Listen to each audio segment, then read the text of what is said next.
Antes de comenzar, pues quisiera recordar aquí a Alex Anderson. Alex Anderson fue el primer charter holder mexicano que obtuvo su charter aquí en México y fue copresidente de la CFA Society of Mexico junto con Alberto Jaramillo.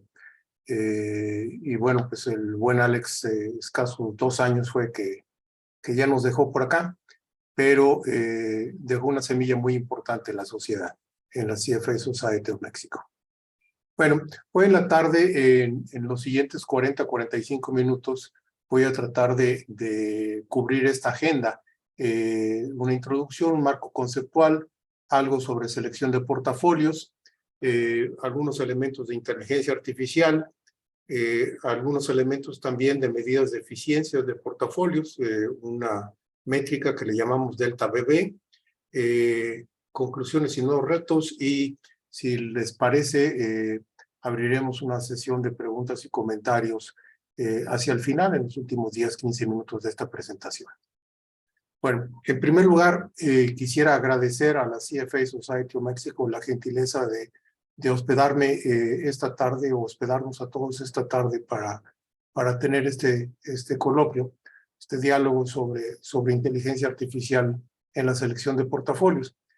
Mi objetivo es dar a conocer el empleo de técnicas de inteligencia artificial para seleccionar portafolios de inversión, así como despertar el apetito por el empleo de estas técnicas, tanto problemas de selección de portafolios que enfrentan los portfolio managers, como problemas en general de análisis, de selección de emisoras y otro tipo de cosas. ¿Por qué este tema, que a mí me parece que es muy importante, por qué lo estamos tratando en esta tarde? Bueno, parece que el empleo de este tema lleva cuando menos 5 años, si no es que más. Y hay algunas evidencias sobre el uso de inteligencia artificial y el éxito del empleo de la inteligencia artificial en el manejo de portafolios de inversión. Simplemente aquí puntualizo una cita del Institutional Investor, ya prácticamente hace poco más de 2 años, en el que algunos hedge funds se declaran usuarios de inteligencia artificial y señalan que tienen rendimientos extraordinarios, rendimientos mucho más allá de los rendimientos ordinarios de los demás hedge funds. Y esto se debe precisamente, según esto, al empleo de esta técnica. Y sin embargo, ¿por qué conocemos tan poco del empleo de esta técnica pues a nivel de publicaciones arbitradas y otro tipo de publicaciones especializadas? Pues realmente porque mi impresión es que las buenas técnicas en este caso se mantienen como secretos profesionales y no se publican. Hasta el momento hay pocos modelos generalizados de inteligencia artificial que puedan aplicarse a todo tipo de situación de portafolios. Son modelos que se preparan ad hoc para cada una de las circunstancias y que se van ajustando. Y una vez que encontramos una buena solución para un problema, pues difícilmente la publicamos. Y esto es lo que estamos haciendo desde la academia, o sea, publicar algún elemento de conocimientos de tal manera que esta técnica se pueda difundir y tengamos una base un poco más robusta por donde comenzar para hacer nuestros nuevos desarrollos. Aquí pongo simplemente algunas referencias sobre publicaciones recientes, en este caso son publicaciones de su servidor y el doctor Humberto Valencia, pues son, la más antigua es de 2020, las más recientes son 2 de este año, de 2023, próximos a aparecer en congresos internacionales. Bueno, revisando el marco conceptual de esta tarde, este marco ya tiene 75 años, el cálculo es más viejo y sigue empleándose. Y esta es la teoría de portafolios de Harvey Markowitz de 1952, que básicamente planteó que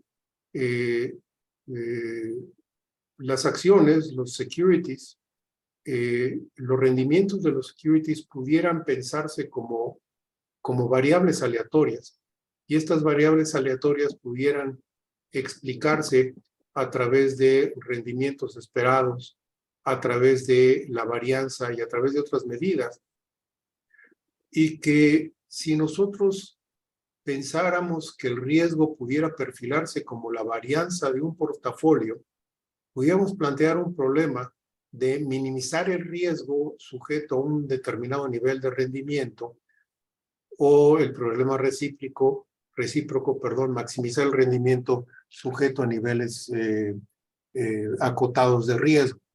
El primer planteamiento de Markowitz lo señaló precisamente en términos de la varianza, minimización de la varianza, y esto es lo que aparece en el lado izquierdo de la lámina, donde para este caso el rendimiento es una combinación lineal de los rendimientos de las securities individuales, de los valores individuales. La varianza del portafolio es una combinación cuadrática de las, en este caso, varianzas y covarianzas individuales, y esto mismo se pudiera perfilar, esta forma que está acá arriba, esta doble sumatoria, en la parte de abajo, como desarrollando la expresión cuadrática. Y finalmente, bueno, pues lo que trataríamos es de minimizar Rho. Rho es el riesgo. En este caso, se convierte entonces en un problema de optimización, en este caso cuadrática, al tratar de tener como función objetivo una función cuadrática sujeto a cierto tipo de restricciones. Y las restricciones pueden ser muy variadas. En este caso, los pesos de todos los portafolios deben ser igual a 100%. No hay cortos, estamos hablando de ponderaciones positivas, y el rendimiento estamos esperando que sea cuando menos una cierta cantidad. Bueno, este problema de optimización define una curva. Esta curva le llamamos la frontera eficiente. Esta curva son la curva en el problema recíproco de los máximos rendimientos sujeto a distintas varianzas.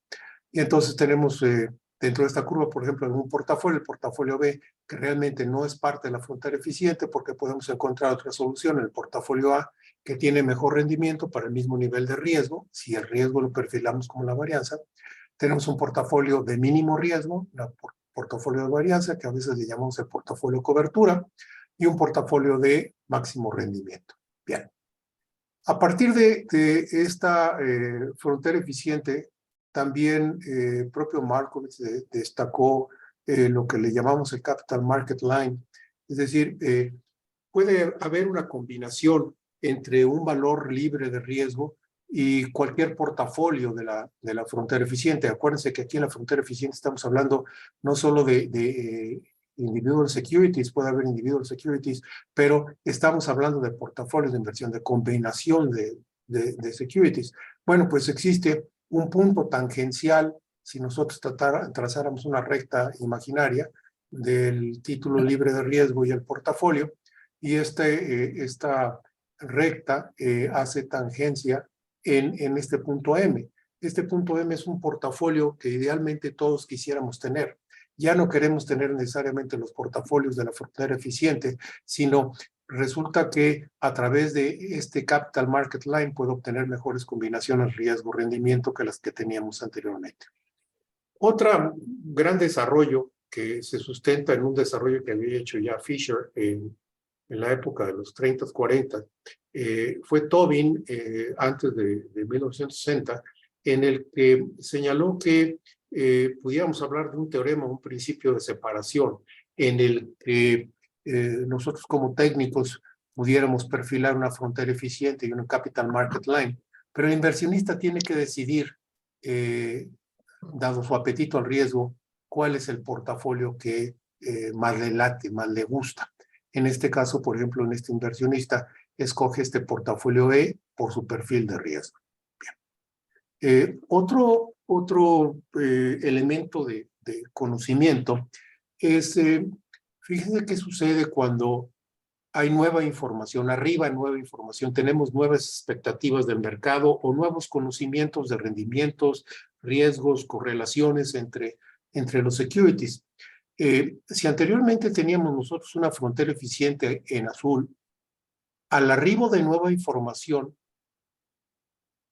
tenemos ahora una frontera eficiente que es mejor que la anterior. Y digo mejor que la anterior porque esta frontera fue desarrollada con información que teníamos antes, pero ahora llega nueva información. Y con nuestra nueva información podemos construir una nueva frontera eficiente que es superior en todos los puntos, es igual o superior en todos los puntos a la frontera anterior. Pero ¿qué tan buena es la nueva frontera en comparación con la frontera anterior? Bueno, si nosotros escogiéramos los puntos de tangencia, que en el modelo de rendimientos esperados con desviación estándar, estos puntos de tangencia y esta renta fija, perfilan lo que le conocemos como el Sharpe ratio, el ratio de Sharpe. Si nosotros obtuviéramos la diferencia, perdón, entre estos dos Sharpe ratios, pues obtenemos una delta, una mejoría. Esta es la delta BB. Y la delta BB es una manera de estandarizar qué tanto es mejor una frontera eficiente versus una anterior frontera. Y es una manera muy sintética, porque finalmente no sabemos si el inversionista va a escoger algún otro punto distinto a los M's en las fronteras que estamos hablando. Bien. No voy a entrar mayormente en detalle en la parte de riesgo, pero normalmente utilizamos la varianza o la desviación estándar, la volatilidad como medidas de riesgo, y no son las mejores medidas de riesgo. Arthner y Holt, con 13 años de diferencia, publicaron algunas propiedades de las medidas de riesgo, le llamamos medidas coherentes de riesgo. Y resulta que la varianza y la desviación estándar, no obstante ser medidas coherentes, el problema de ellas es que incluyen tanto desviaciones positivas de la media como desviaciones negativas. Y realmente lo que no queremos son las desviaciones negativas. Y sí nos gustaría tener desviaciones positivas de la media. Por lo que la medida, a veces una desviación, o perdón, una volatilidad alta, está escondiendo un efecto benéfico muy interesante. Entonces, quizá deberíamos de enfocarnos, como lo hacen otras medidas de riesgo, en la parte negativa, en la parte indeseable de los resultados. En este caso, en el estudio, utilizamos el CVAR, el Conditional Value at Risk, pero existen otras medidas, por ejemplo, en el ratio de Sortino se utilizan semivarianzas. El problema de las semivarianzas es el cálculo de las semivarianzas de los portafolios completos. Pero en fin, se está mezclando un sonido por ahí. Pero en fin, el problema al que nos vamos a enfrentar esta tarde es un problema en el que estamos tomando un portafolio de 23 variables, 17 acciones, o sea, securities, 17 títulos de renta variable, que le llamamos responses, y otros 6 títulos que le llamamos features, características, y de estos 6 features son 2 índices de mercado, 2 índices de volatilidad y 2 marcadores de grupo. Imagínense que queremos perfilar un portafolio donde estas 17 acciones, en una perspectiva como si tuviéramos nosotros un modelo de regresión, estas 17 acciones fueran las variables dependientes y estos 6 features fueran las variables independientes. En la terminología de inteligencia artificial, responses es finalmente lo que queremos obtener y features son las características de nuestros datos. Entonces, todos estos son datos, tanto las respuestas como los features, pero los features, en este caso, por ejemplo, el nivel del Dow Jones, el nivel de Standard & Poor's, la volatilidad del Standard & Poor's, la volatilidad del Brent, los niveles de precios del Brent y del WTI. Estamos hablando de acciones de energía, 17 acciones de oil and gas, pues son los features más importantes. Y déjenme mover esto. Finalmente, los datos, estamos utilizando 10 años de datos diarios. Empezamos en enero de 2013, terminamos el 30 de diciembre de 2022 y vamos a ver qué es lo que nos da este ejemplo.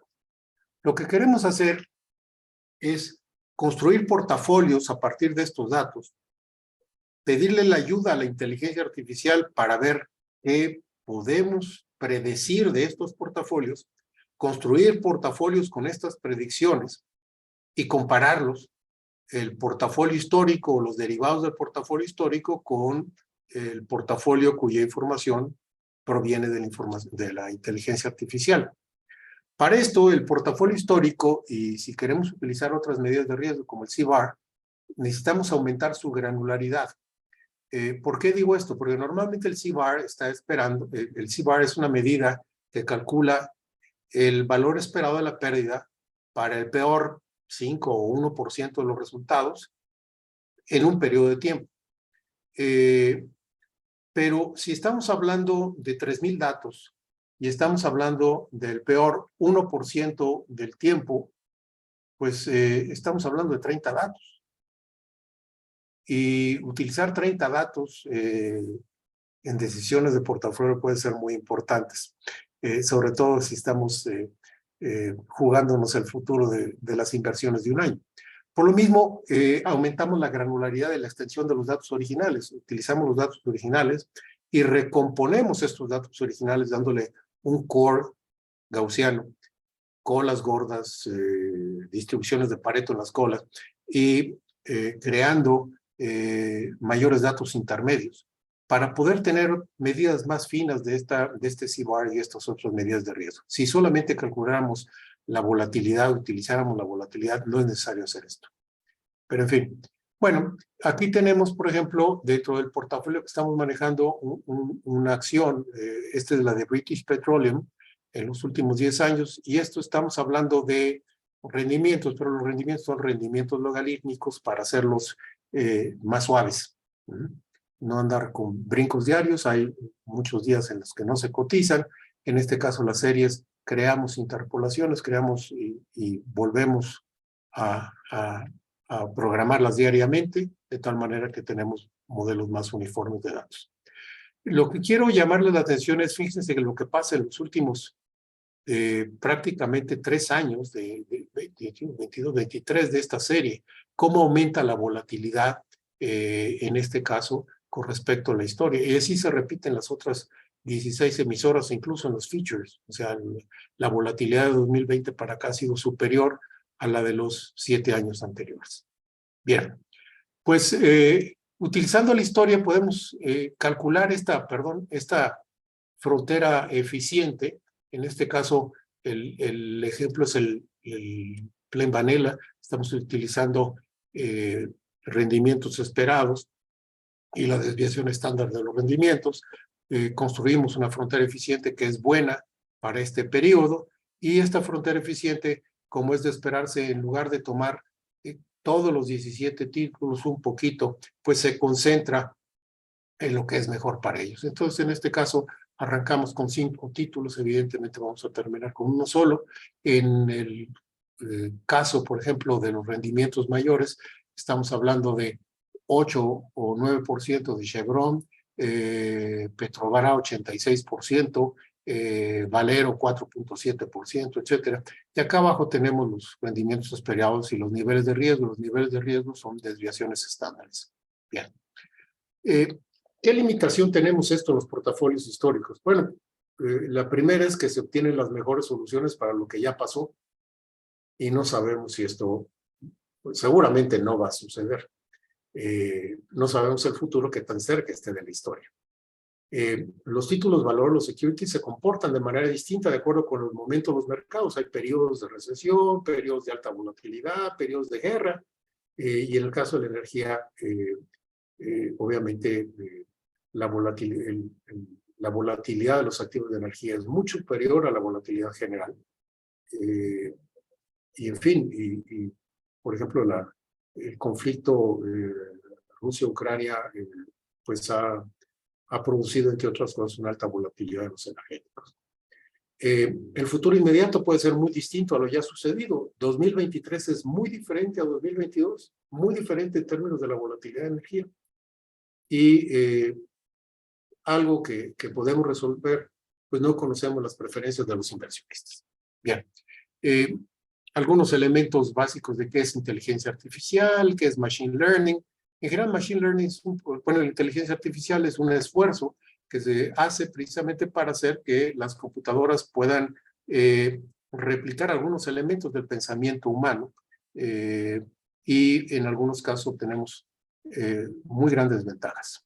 Machine learning es una técnica de inteligencia artificial en la que las máquinas aprenden a partir de un grupo de datos y con lo que aprendieron en esos datos pasan exámenes y si les va muy bien en los exámenes, entonces finalmente aplican estos resultados, entre comillas, al resto de la vida real. Otro tipo de técnicas dentro de Machine Learning es Deep Learning. Es una técnica que se utiliza mayormente en el reconocimiento de imágenes, pero también tiene otros elementos. Es una técnica que estamos utilizando, precisamente redes neuronales, para poder aplicarlas a, en este caso, la selección de portafolios.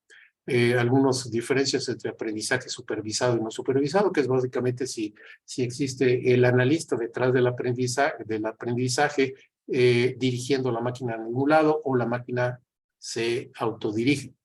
Y finalmente las redes neuronales, que es una técnica, como les decía, de Deep Learning, que hace una mímica de la organización del pensamiento humano, separa precisamente la organización en capas, en layers. Cada una de estas capas tiene una función, pero las capas se interconectan entre sí con esas interconexiones pareciéndose a la sinapsis, con elementos, cada uno de estos elementos básicos dentro de las capas que hacen la mímica de como si fueran neuronas y tienen muy buenos resultados.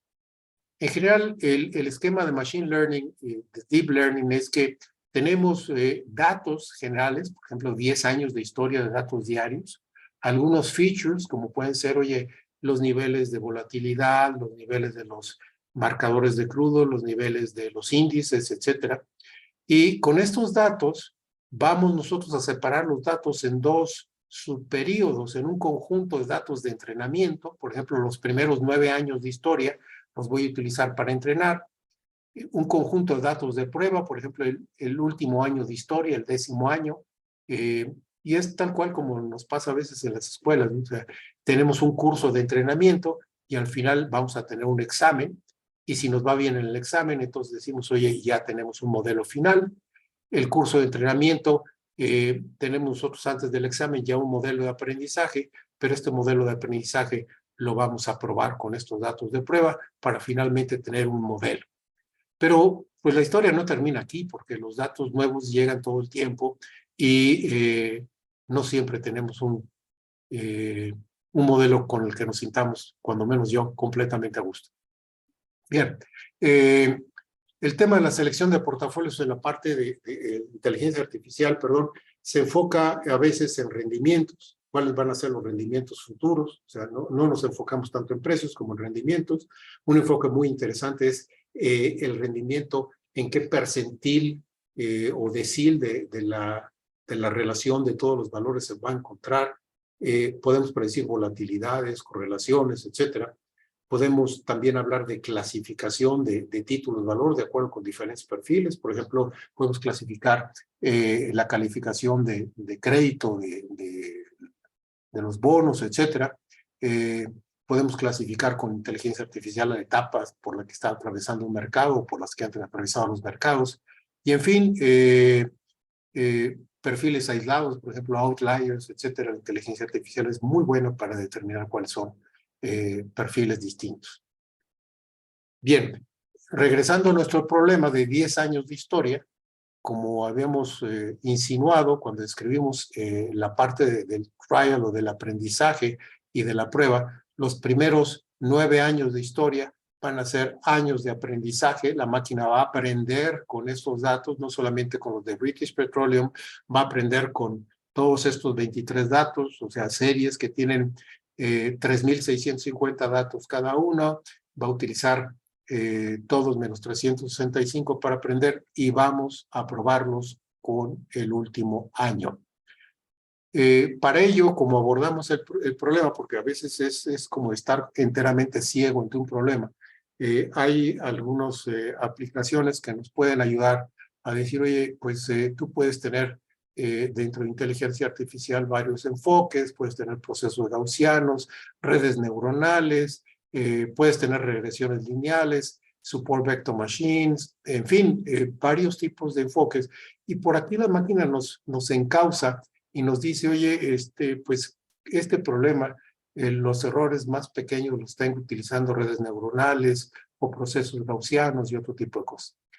Finalmente, lo que queremos es que si nosotros pudiéramos graficar los valores estas son las respuestas de la prueba, el último año de prueba, de decir, oye, ¿sabes qué? Aquí los graficamos y estas son las respuestas del modelo, de lo que predijo el modelo.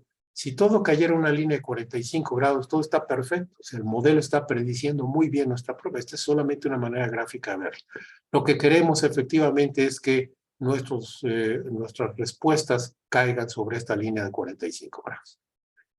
En concreto, el modelo que les presento esta vez es uno de tantos.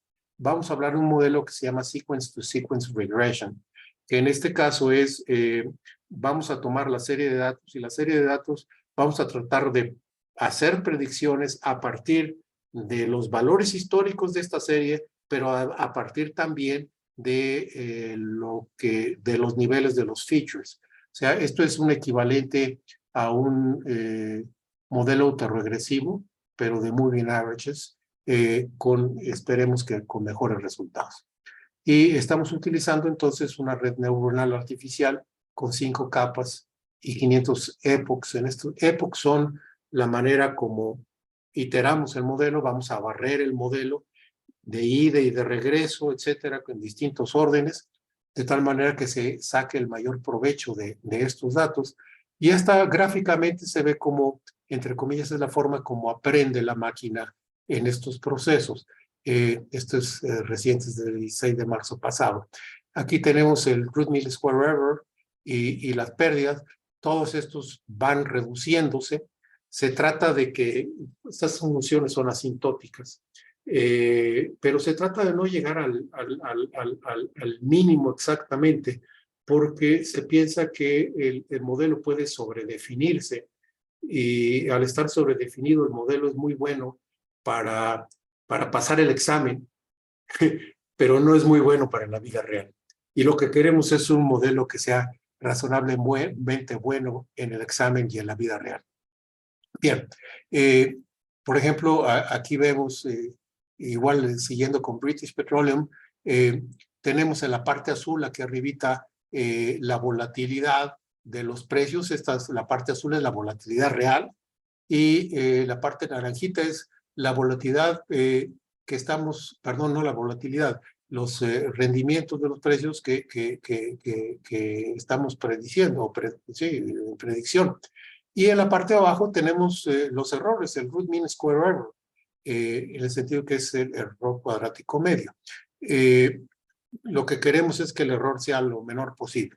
Sin embargo, en términos de selección de portafolios, esto no nos define todo, porque puedo yo estar relativamente cerca del valor esperado del rendimiento, pero a lo mejor no estoy bien en la volatilidad y a lo mejor no estoy bien en la correlación con los otros valores. Acuérdense que un portafolio, estamos hablando de un portafolio con 17 acciones y no solo es importante el rendimiento esperado de British Petroleum, sino es importante el poder pronosticar adecuadamente la relación de British Petroleum con Exxon, con Petrobras, con Conoco, y entonces, porque eso es lo que define precisamente el alimento de un portafolio de inversión, o sea, cómo vamos a entrar. Aquí tenemos, por ejemplo, cómo se comportan bajo este modelo en cada uno de los securities, de los 17 securities, cuál es el root mean square error, y pues se ven chiquitos, pero la verdad es que estamos hablando de rendimientos diarios, y los rendimientos diarios también son muy pequeños. Bueno, Pues si ya tenemos nosotros rendimientos esperados, los siguientes pasos es construir las fronteras eficientes con portafolios basados en lo predicho por los modelos de inteligencia artificial, construir nuevas fronteras eficientes con los portafolios del periodo de prueba, que es un portafolio maestro, por decirlo.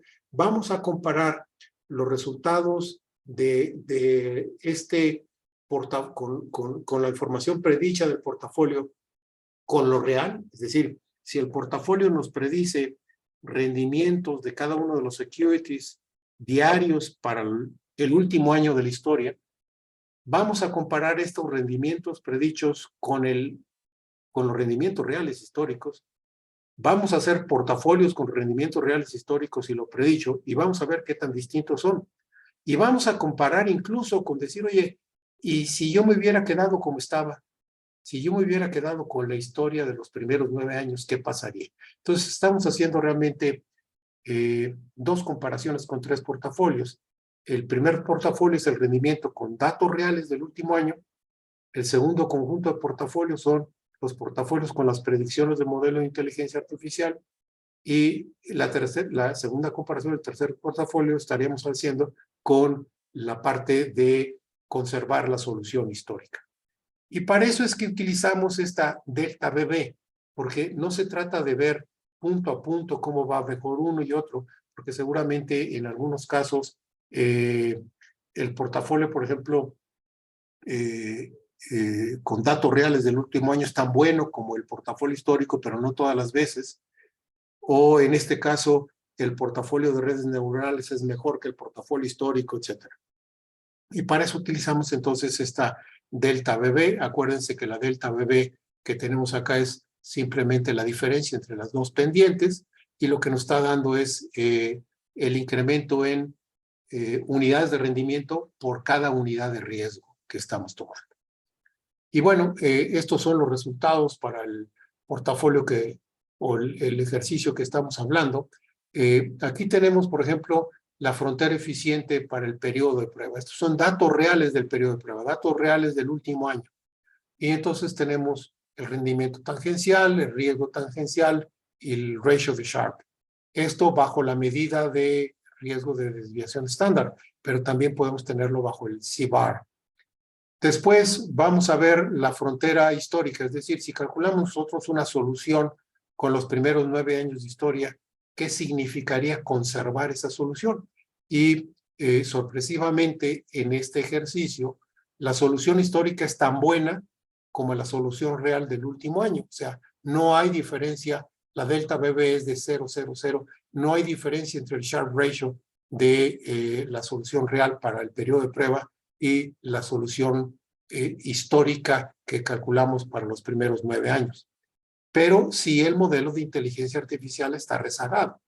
Tenemos rendimientos inferiores, para niveles inferiores de riesgo, pero con Sharpe ratios que no son tan buenos como el del último año de historia, y tenemos un rezago en la delta BB de 0.0117 con respecto al Sharpe. Con respecto, perdón, al periodo real. En C-bar tenemos resultados distintos. Aunque se mantiene el orden de los portafolios, lo que pasa con las distintas medidas de riesgo es que las distancias entre los valores de las medidas de riesgo son diferentes. Estamos hablando de dimensiones distintas. Y en este caso, pues los datos reales para el último año son superiores, obviamente, a la frontera histórica, pero no mucho. O sea, aquí era prácticamente igual la delta BB, el modelo media de desviación estándar. El modelo media C-bar es un poco inferior el rendimiento, pero la red neuronal es, pues va en tercer lugar. Sin embargo, en esta medida de riesgo, la diferencia entre el segundo y el tercer modelo es menor. Aquí estamos hablando de 0.0117 puntos de rendimiento por medida de riesgo. Aquí estamos hablando de 0.0061 puntos de rendimiento por medida de riesgo, y en comparación con el modelo anterior tiene una ventaja de 0.0057. Bueno, resultados que tenemos, o conclusiones que tenemos en esto. Los resultados de inteligencia artificial son superiores a los que se obtienen con métodos estadísticos. Esto no lo demostré aquí, está demostrado en varios artículos. Sin embargo, en este caso, el modelo propuesto no logra superar la solución histórica. La apreciación del riesgo es distinta según la medida empleada. El riesgo se sobreestima con el uso de la volatilidad como la desviación estándar como medida de riesgo. La formación de portafolios con criterios menos subjetivos asegura mejores perfiles de riesgo y rendimiento. ¿Qué quiero decir en esto?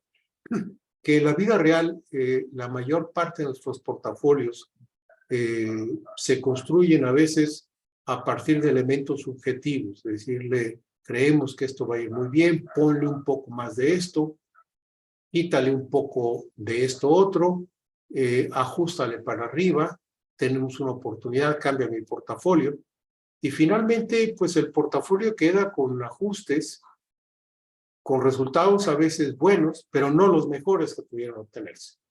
Y el empleo de estas herramientas precisamente ayudan a obtener mejores resultados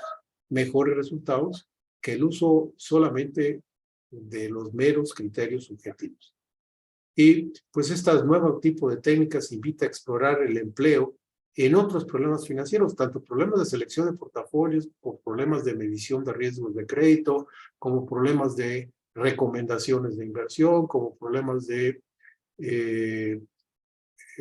determinación de etapas en las que nos estamos moviendo, como detección también de cuáles son las variables más importantes para poder pronosticar un futuro, etc.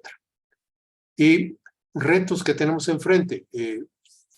Un reto que creemos que está resuelto en esta presentación es la incorporación de variables fundamentales en nuestros pronósticos, el crecimiento de productos internos brutos, índices múltiples, etcétera, a la par de variables autorregresivas, es decir, a la par de considerar el efecto histórico en los elementos futuros. Tenemos que mejorar el manejo de nuestras volatilidades y correlaciones. Históricamente las manejamos bien, cuando hacemos nosotros esa recomposición de datos, conservamos muy bien las correlaciones y volatilidades a través de cópulas, pero en este caso es algo que tiene todavía que mejorar los modelos. Y finalmente, aquí estamos hablando de un problema de regresión. Un problema de regresión implica, en este caso, predecir variables continuas, numéricas, o sea, punto 1754, punto 47, etcétera. Pero también tenemos problemas de clasificación, o sea, cambiará de tener una calificación AAA a AA o de A a triple B, etcétera. Estas ya son variables categóricas, no son variables numéricas. Entonces implica también otro tipo de planteamiento en esta parte de la inteligencia artificial. Y bueno, procuré hacer esto muy compacto y pues estoy abierto a sus preguntas con todo gusto. Muchas gracias, Roberto. Muy interesante. Y bueno, pues si gustan, pueden abrir sus micrófonos para hacer sus preguntas. Si quieren ponerlas en el chat, con gusto también las puedo leer por ustedes.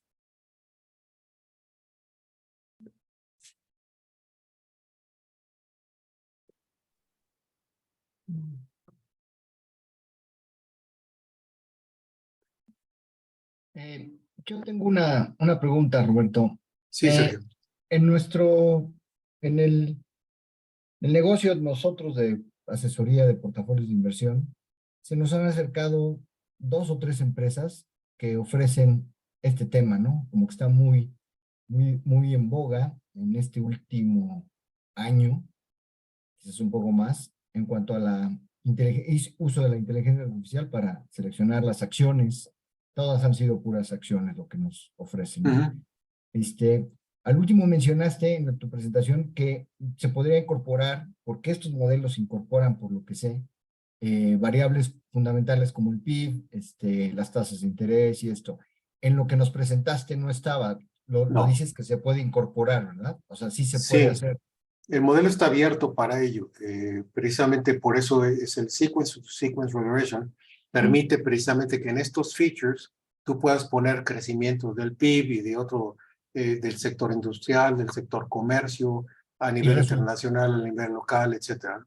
y resultados de la misma empresa y del sector también, lo puedes meter como variables. Por supuesto, efectivamente, variables, pues preferentemente rezagadas. Lo primero que tendríamos, y en esto hemos estado, bueno, en lo personal he estado trabajando con un grupo de analistas precisamente para selección de emisoras en México, con elementos mexicanos. Ahora, lo que pasa en esto, Sergio, mi mejor recomendación es que pues estas personas te muestran resultados, porque obviamente los modelos pueden ser muy caros.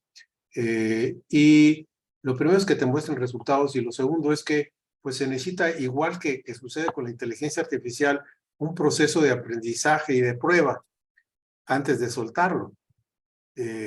Porque obviamente pues lo que queremos son portafolios de hoy en adelante, no portafolios hacia atrás. Totalmente, y la mayoría de ellos tienen un track record de poco tiempo, porque esto es relativamente nuevo, ¿no? Entonces, Bueno, eso y el otro tema es, ¿y quién garantiza ese track record? Vaya, sí, sí. ¿quién lo asegura? ¿No? Pueden vender un track record que no es, ¿verdad? Pero Completamente bueno. cierto. Así es. Pero además, otra cosa que te preguntaría, que me llamó mucho la atención, y como bien lo dices, cuando haces una regresión, cuando haces este tipo de trabajos, estás analizando datos pasados con la intención de que esos puedan predecir el futuro. Y ya lo sabemos que cada vez que hay un cambio fundamental en la economía o en una industria, bueno, todas esas correlaciones, todas esas varianzas, ¿no? Se rompen, ¿no? Sí. ¿Te acordarás este gran fondo de inversión, el LTCM, que se basaba en su momento, era como muy vanguardista, y a la hora que vino la crisis, no me acuerdo cuál fue, todo se rompió y el fondo quebró, ¿no? Y tenía gente Robert Merton, exactamente, gente de premios premio Nobel, Nobel. no funcionó. Estos nuevos modelos, ¿qué diferencia tienen y cómo permiten, cuando hay un cambio brusco en la economía, una guerra, ¿verdad? Ningún modelo va a funcionar, pero estos modelos nuevos que usan mucho más allá de lo que hablaste de regresiones, ¿qué ventaja tienen o cómo nos permiten pensar o tener una mayor certeza de que los rendimientos futuros van a ser los mejores que se podrían haber esperado? Bueno, la respuesta es, ya ves que hay una expresión que se llama GAIGO, ¿no? Garbage in, garbage out. O sea, si tú le das basura a un modelo, te va a sacar basura. Okay. Evidentemente, más allá de tener buenos datos históricos, lo que necesitas para, por ejemplo, para plantear, hay modelos que solamente se apoyan en la historia para hacer predicciones.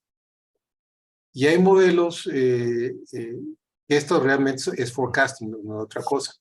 Y hay modelos que realmente hacen predicciones a partir de otras predicciones. Por ejemplo, en la parte de energía, nosotros podríamos tener predicciones sobre el comportamiento del petróleo. O sea, queremos diseñar portafolios para los próximos 6 meses. La pregunta en estos features es, ¿y cómo ves al Brent en los próximos 6 meses? ¿Y cómo ves al WTI? ¿Y cómo ves a la volatilidad tal? ¿Y cómo ves, por ejemplo, el crecimiento económico del sector energía o del sector manufacturero, del sector tal? Entonces tienes que, obviamente, no solamente confiar en la historia, sino partir de buenos pronósticos o de pronósticos razonables. El modelo en lo que estamos presentando aquí es, si los pronósticos fueran tan buenos como estos datos de prueba, que es la realidad, son los mejores pronósticos que... Entonces, el resultado de las acciones serían tales y tales y tales. ¡Ah, qué padre! Pero ya no tengo resultados reales de prueba. Tengo el mundo real de hoy en adelante. Sí. Afortunadamente, los commodities son relativamente fáciles de pronosticar en comparación con otro tipo de cosas. Por ejemplo, el petróleo, hay muy buenos modelos de pronósticos de petróleo. E incluso puedes meterle variables sensibles como riesgos internacionales y otro tipo de cosas. Por eso es que hablaba de variables categóricas. Porque a veces los niveles no los vas a poner como decir, el nivel de riesgo es 3.4724. No, tú puedes poner un nivel de riesgo más alto que el promedio, mucho más alto que el promedio, más bajo que el promedio, mucho más bajo que el promedio. Entonces ya tienes saltos en variables categóricas que te permiten hacer mejores proyecciones. Entonces, el modelo va a ser tan bueno como la calidad de los pronósticos que tengas en esos features. ¿Me explico? O sea, Y ese combinas es, estos modelos, datos históricos y así esas es, proyecciones también. exactamente, sí. Utilizas todo lo que tienes. Claro. De acuerdo. Sí, pues no digo que sea sencillo, pero pronosticar el petróleo puede ser menos complicado que pronosticar una industria en particular o una Por acción supuesto, que depende de muchos más factores, ¿no? sí. Sí, los Eh, sencillos son los commodities. exacto, exacto. El Alibaba, oro, petróleo, cobre, etcétera. Alibaba siguen teniendo De acuerdo. crecimientos importantes, ¿verdad? Pero nadie pudo pronosticar que el gobierno chino se iba a meter, le iba a meter una serie de regulaciones a Sí. todos los gigantes y la acción Ujú. está en el suelo, ¿no? Okay. Muy bien. ¿Alguna otra pregunta? Sí, Por, aquí tengo dos preguntas. sí. Diego Ayala pregunta, que bueno, agradeces la charla y le pregunta qué software recomienda utilizar para construir modelos. Mira, yo me siento muy cómodo con MATLAB. He utilizado también Python, incluso algunos programas en R, pero encuentro que MATLAB es más sintético y procesa muy eficientemente. En MATLAB tenemos cómputo paralelo, y me explico con el cómputo paralelo, es que podemos utilizar simultáneamente varios procesadores, no solamente en forma local, o sea, tu máquina puede tener 8 núcleos, 16 núcleos, y puedes estar utilizando 16 o 8 procesos diferentes. Puedes utilizar tu tarjetas de video, pero también puedes estar utilizando granjas de servidores. Entonces, te permite, para problemas ya muy complejos con muchos datos, hacerlo pues de una manera más corta. Obviamente empiezas con modelos de prueba. Lo que tiene Python tiene sus ventajas. Python es gratuito. R también es gratuito. Pero Python hay que programar elementos a veces muy básicos. Por aquí hay algunos compañeros míos que hemos estado desarrollando investigación junta que lo han hecho en Python. Y bueno, pues tiene sus ventajas. O sea, uno de los puntos también es, oye, ¿y tú en qué manejas? ¿En qué lenguajes te sientes más tranquilo para programar? Y utilice ese valor agregado. Es como poder decir, oye, ¿qué prefieres empezar a aprender portugués o francés? ¿Del cual te sientes más cerca? Finalmente los dos van a llegar. Yo creo que MATLAB llega un poco más rápido. Pero cuesta. Adelante. Sí, aquí hay una pregunta de Francisco Lemus, pero realmente no entiendo bien si... Francisco, ¿estás por aquí?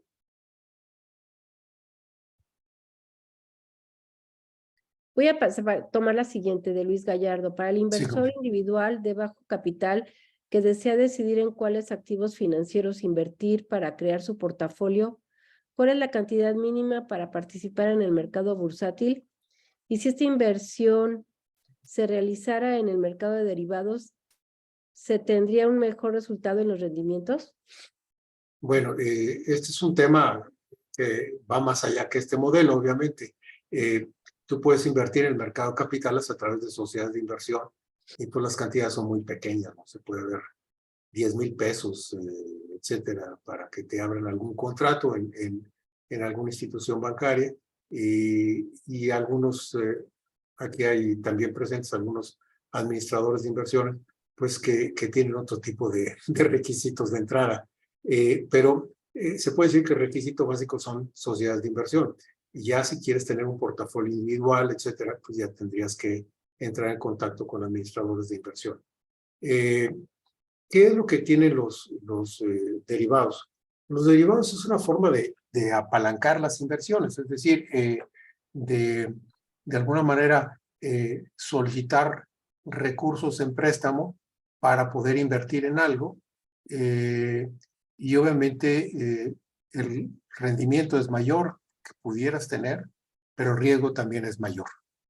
Y entonces eso lo tienes que sopesar. A veces no se da uno cuenta, compras una opción de compra y tú dices, oye, pues lo único que pagué fue 4.57 por el valor del call, pero hasta ahí ya no tengo ningún riesgo. Es cierto, ya tienes tu riesgo, ya pagaste por él. Y de en adelante lo único que puedes hacer es buscar tener alguna recuperación de esto, ¿no? Y en fin, existen otras exposiciones más importantes a través de derivados. Sí, ya está Francisco por acá que tenía desactivado su micrófono. Sí, para que explique más su pregunta, porque creo que vale la pena que la presentes, Francisco. Adelante. Sí, mi intención es porque yo hago trading de opciones en el mercado de Estados Unidos a través de, con la plataforma Interactive Brokers. Y bueno, hago trading a través de estrategias con opciones desde simples calls, puts, hasta vertical spreads, butterflies, cóndors, etcétera. Pero bueno, si alguien, y si está permitido, bueno, les puedo dejar mis datos para ver si alguien, podemos intercambiar experiencias, porque he estado en varios chat rooms y en Estados Unidos y la verdad algunos buenos, otros no tantos, pero estaría muy enriquecedor tener un punto de vista o alguien que lo haga con un tema, con una experiencia mucho más técnica, ¿no? Muy bien, pues nos puedes dejar tus datos aquí en el chat.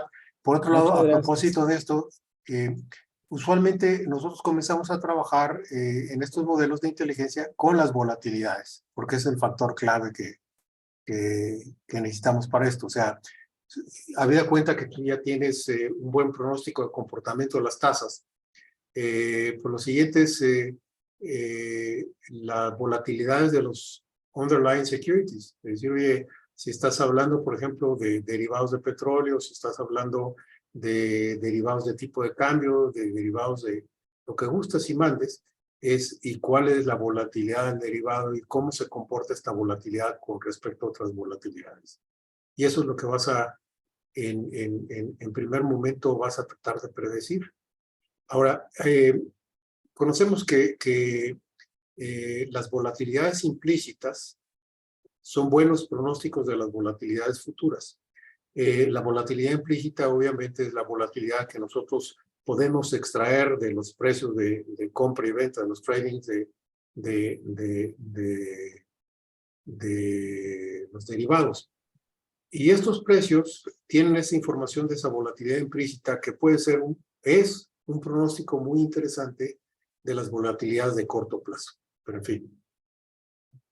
Alberto Ortiz tiene levantada la mano, quiere hacer una pregunta. Muchas gracias, gracias por la presentación. Roberto, si pudieras explicar de manera muy intuitiva de dónde pueden venir las ganancias del método que estás usando. ¿Es más información? ¿Es una actualización más periódica? ¿O de dónde viene exactamente las ganancias para poder hacer mejores predicciones? Tienes, en comparación con un modelo econométrico, tiene los mismos datos. Por ejemplo, tengo datos de rendimientos diarios de 10 años de estos securities. Tengo variables independientes, tengo variables dependientes. Y lo que hacen nuestros modelos econométricos es, te voy a dar, por un lado, una tendencia del valor esperado de manera individual, o te puedo dar a través de un Garch pronósticos de volatilidades a través de este tipo de modelos y le planteas un modelo. O sea, quiero un Garch con este tipo de variables o restricciones. Lo que hace este modelo de inteligencia artificial es que utiliza estas técnicas también en el fondo, pero va planteando problemas a veces de prueba y error, digamos, con una buena guía. Utiliza, por ejemplo, cuando vimos nosotros este menú de herramientas que podíamos tener para determinar cuál es el mejor modelo y que salió redes neuronales, etcétera. Por ejemplo, utiliza modelos gaussianos al principio y le dice al modelo, oye, el modelo no necesariamente es lineal en esta parte, pero la variable dependiente tampoco tiene una relación lineal con estas otras. Entonces complica más al modelo. Y finalmente va buscando ajustes de manera numérica. Es como tener la reducción de una función de verosimilitud, ya no en fórmula cerrada, sino a través de valores numéricos, pero no solamente utilizando un modelo GACH, un modelo gaussiano, sino utilizando un conjunto de modelos y viendo numéricamente hacia dónde me conviene ir más. No sé si me expliqué. Utiliza de todo, Alberto. Sí, quedó un poco más claro. Y para aprender un poco más de lo que presentaste, ¿dónde podemos leerlo? Pues hay varios artículos sobre inteligencia artificial, machine learning en finanzas, varios libros también incluso sobre estos elementos básicos, no hablan tanto de problemas muy concretos, y hay algunos artículos publicados. Tú mismo me recomendaste hace 2 años un artículo que a mí me impactó, el artículo de Bai, que fue premiado por la Asociación Americana de Economistas en 2021, que me parece que es un artículo seminal en el empleo de la inteligencia artificial para la determinación de factores fundamentales en los rendimientos de las acciones. Y estos señores, a propósito, programaron en Python.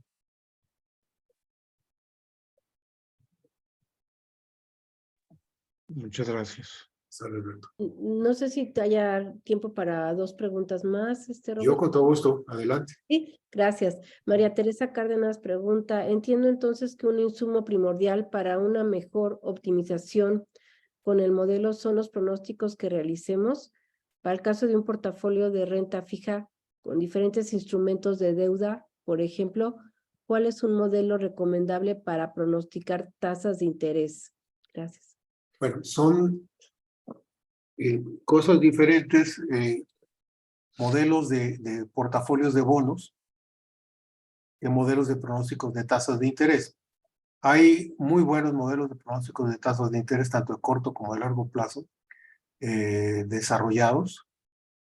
Y yo no me he metido en inteligencia artificial con estos modelos. O sea, tomo tal cual los modelos explicativos que se hacen con cálculo estocástico.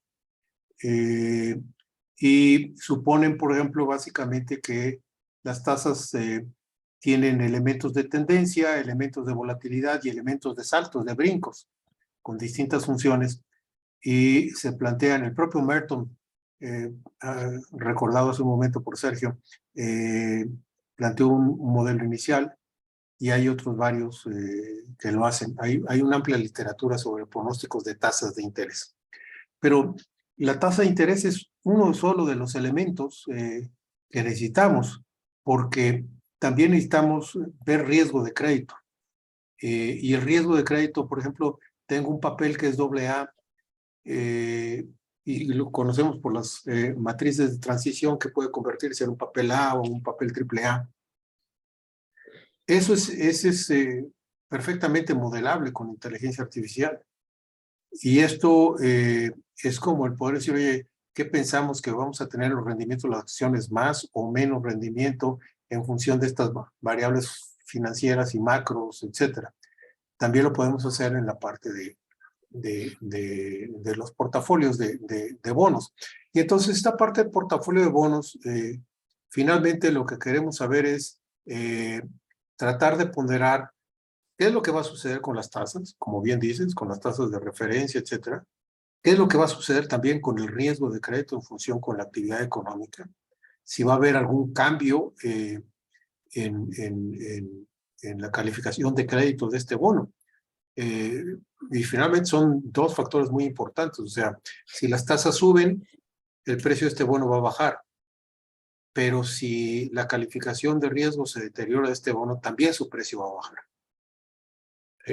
Entonces se modelan de manera distinta. Y obviamente lo que se utiliza en estos casos son modelos subóptimos, de decir, oye, voy a utilizar un modelo para la parte de bonos y de títulos de renta fija, otro modelo para la parte de renta variable, y los voy a juntar al final para ver soluciones. Gracias, Roberto. La última de Eduardo Ramos. ¿Qué tan sistemático deja ser al modelo y qué tanta parte fundamental? Antes de aplicar la técnica sistemática, ¿aplican un approach fundamental? No sé Como definas el modelo, como definas, o sea, tú tienes datos, tienes 17, o sea, 17 acciones en este caso, o puedes tener 500 acciones con un banco histórico de datos enorme. Ahí están tus datos. Ahora, ¿cómo lo vas a modelar? Tú puedes decir variables fundamentales, por ejemplo, de cada una de estas, yo puedo poner valor en libros, puedo poner rendimiento por acción, puedo poner crecimientos del sector económico, puedo poner crecimiento total de la economía, puedo poner tasas de interés, tipo de cambio. Tú lo escoges. Lo importante son variables que finalmente hagan sentido, que sean importantes. Si puedes discriminar cuáles son las variables importantes y no. Lo importante aquí es tener un modelo abierto, tanto para variables de este tipo fundamentales como las llamas variables sistémicas. Modelos para variables que sean continuas como variables discretas.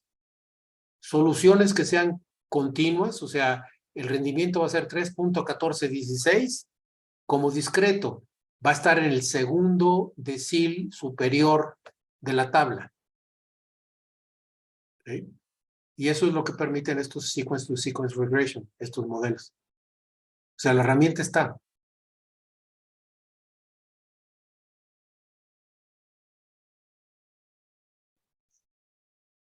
Pues no sé si alguien más tenga que agregar algo. Yo de mi parte no tengo nada más que agregar, más que agradecer, Roberto, por esta plática tan interesante, de un tema tan actual. Y pues a todos los que nos hicieron favor de acompañarnos, gracias.